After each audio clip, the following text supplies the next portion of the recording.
ગામડાના એક સુંદર મકાનમાં ગંગાબા અને પરસોત્તમભાઈ રહેતા હતા. તેમનો દીકરો આકાશ શહેરમાં એન્જિનિયર હતો. આકાશના લગ્ન શહેરની છોકરી કવિતા સાથે થયા.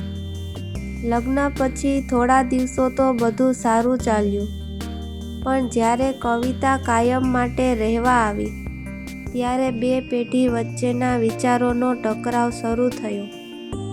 ગંગાબાનો નિયમ હતો કે સવારે 5 વાગ્યે ઉઠીને નાહી ધોઈને પૂજાપાઠ કરી લેવા.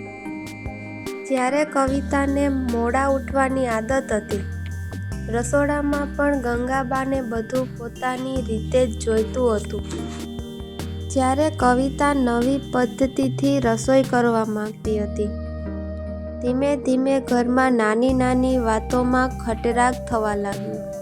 વહુ, દાળમાં વઘાર આમ નહીં તેમ કરાય, ગંગાબા ટોકતા. કવિતા મનમાં વિચારતી, મમ્મીને મારી કોઈ વાત ગમતી જ નથી. હું ગમે તેટલું સારું કરું, તેમને તો ખામી જ દેખાય છે. એક દિવસ રસોડામાં વાસણ સાફ કરવા બાબતે બંને વચ્ચે બોલાચાલી થઈ ગઈ. કવિતા ગુસ્સામાં પોતાના રૂમમાં જતી રહી અને જમવાનું પણ ન બનાવ્યું. આકાશ જ્યારે નોકરીએથી આવ્યો ત્યારે તેને ઘરમાં સન્નાટો દેખાયો. તેણે મા અને પત્ની બંનેને સમજાવવાનો પ્રયત્ન કર્યો, પણ બંને પોતાની જીદ પર અડગ હતા. ગંગાબાને સમજાયું કે જો આમ જ ચાલશે તો તેમનો દીકરો દુઃખી થશે. બીજી તરફ કવિતાને પણ પસ્તાવો થતો હતો, પણ તેનું અભિમાન તેને માફી માંગવા રોકતું હતું.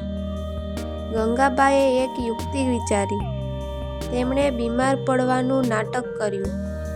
તેઓ પથારીમાં સૂઈ ગયા અને કહ્યું, વહુ, મારાથી હવે ઉઠાતું નથી. ઘરની બધી જવાબદારી તારી છે.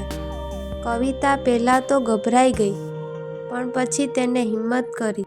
ગંગાબાએ પલંગ પર બેઠા બેઠા કવિતાને માર્ગદર્શન આપવાનું શરૂ કર્યું, પણ આ વખતે ટોકવાની રીતે નહીં, પણ શીખવવાની રીતે. બેટા, તે શાક બહુ સરસ બનાવ્યું છે. બસ થોડી કોથમીર નાખશે તો સ્વાદ વધી જશે. કવિતાને આ વાત ગમી. તેને લાગ્યું કે સાસુમાં તેની પ્રશંસા કરી રહ્યા છે. થોડા દિવસોમાં કવિતાને સમજાયું કે ગંગાબા જે કહેતા હતા તે તેના ભલા માટે જ હતું. અનુભવ મોટો હોય છે, એ તેને હવે સમજાયું. બીજી તરફ ગંગાબાએ પણ જોયું કે કવિતા મહેનતુ છે અને ઘરને સારી રીતે સંભાળી શકે છે. એક સાંજે કવિતાએ ગંગાબાના પગ દબાવતા કહ્યું, મમ્મી, મને માફ કરી દો. હું અત્યાર સુધી તમને સમજી શકી નહીં. મને એમ લાગતું હતું કે તમે મને દબાવવા માંગો છો. ગંગાબાની આંખોમાં આંસુ આવી ગયા. તેમણે કવિતાના માથે હાથ મૂકીને કહ્યું, બેટા, સાસુ ક્યારેય વહુને દબાવવા નથી માંગતી, પણ એ ઈચ્છે છે કે વહુની ઘરની મર્યાદા અને રીત રિવાજ શીખી લે, જેથી ભવિષ્યમાં તેને કોઈ મુશ્કેલી ન પડે. તું તો મારી વહુ નહીં પણ મારી દીકરી છે. એ દિવસ પછી ઘરનું વાતાવરણ બદલાઈ ગયું. હવે ગંગાબા અને કવિતા બંને સાથે મળીને રસોઈ કરતા, સાથે મંદિરે જતા અને ગામમાં બધા તેમના ઉદાહરણ આપતા. આકાશ અને પરસોત્તમભાઈ પણ ખુશ હતા કે તેમના ઘરની લક્ષ્મીઓ હવે એક થઈ ગઈ છે. બોધપાઠ: સાસુ અને વહુ વચ્ચેનો સંબંધ એ સિક્કાની બે બાજુ જેવો છે. જો બંને પક્ષે થોડી જતી કરવાની ભાવના અને એકબીજા પ્રત્યે આદર હોય તો ઘર સ્વર્ગ બની જાય છે. કોઈ પણ ઘરની શાંતિનો આધાર સંવાદ પર રહેલો છે, વિવાદ પર નહીં.